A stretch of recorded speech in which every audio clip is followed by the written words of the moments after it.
Okay, before we get to the tuning, there's some terminology you're going to need to know to understand what I'm talking about. At the very top, you've got the bearing edge, which is where the skin wraps over the shell. Down below that, you've usually got a metal ring wrapped in fabric, and it has the knots tied on it. That's called the crown ring. Just below that is another ring with the skin wrapped around it, and that is called the flesh ring. At the bottom of the bowl of the drum, you've got what's called the bottom ring. Now the knots that are tied on the crown ring and the bottom ring are called loops or cradles, and there has to be the same number on the top ring as there is on the bottom. The ropes that run through the cradles or loops we call the verticals, and it's one piece of rope that goes all the way around the drum. Before you tune your drum, you're going to need to find your tuning rope. Sometimes it's stored in the handle, so you untie the handle and that's what you use. In the case of this drum, it's wrapped around the bottom of the bowl. You'll also find it wrapped below the bowl. I've also seen it wrapped around the verticals. There's two ways we can tie the molly weave. There's the locked method and the unlocked method. I'm going to show you the locked method first. On this model, the black rope at the top with the cradles or loops tied on it represents the crown ring, and the black rope at the bottom with the cradles or loops tied in it represents the bottom ring. This black and silver rope represents the verticals going through the cradles. Okay, so I've located the tuning rope, and I'm going to secure it underneath one of the loops or cradles.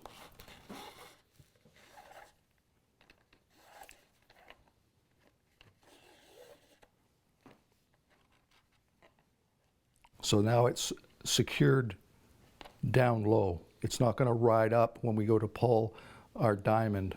What I like to do is to tie my first weave or diamond in the two verticals that are continuous at the bottom here around the cradle, not the two that are separated. I just think it looks neater.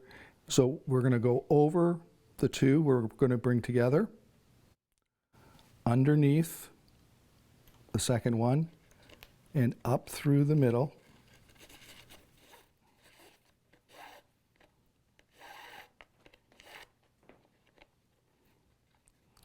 So there we go, over the two, up through the middle, and then back under the two.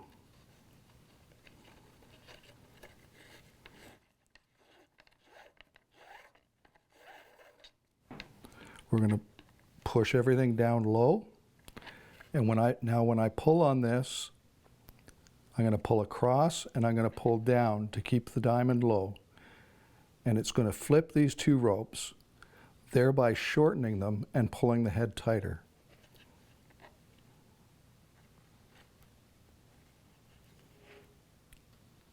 That's all there is to that. So now we move to the next one. So we're going to go over the two we're bringing together, up through the middle,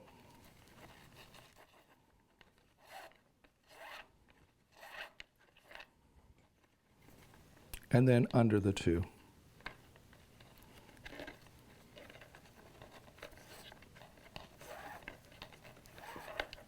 Pull everything down low, slide it down, and pull. There's our first two. Next one, same thing, over the two, up through the middle, back under the two,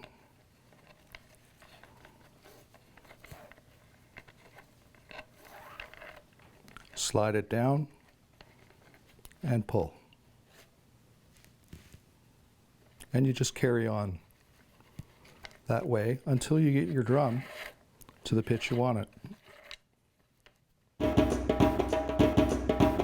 Secure our tuning rope underneath the cradle, and this is simply inversion of the locked method. So we start by going under the two verticals we're going to bring together, Pull that through. Then back down through the middle.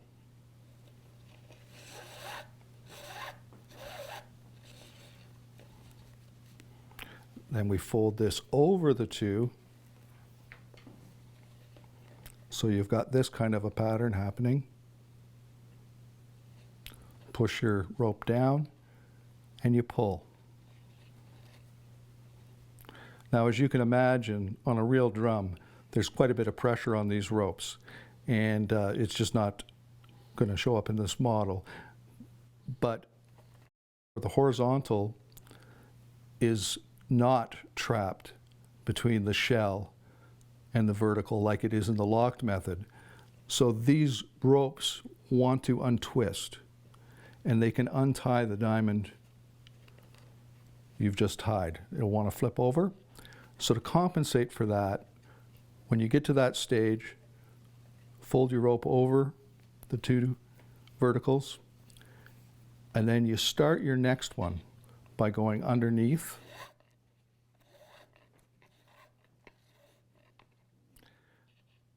Then you pull the horizontal. Then I like to put my thumb on that, and then I pull that underneath the next two verticals, and what that does is hold the rope against the shell so that this won't untie. Then you just carry on with the next one. So we're going to go, we're already underneath the next two we're going to bring together. So we go back down through the middle, over the two. Now I'm going to do my little compensation trick here. I'm going to go under the next two.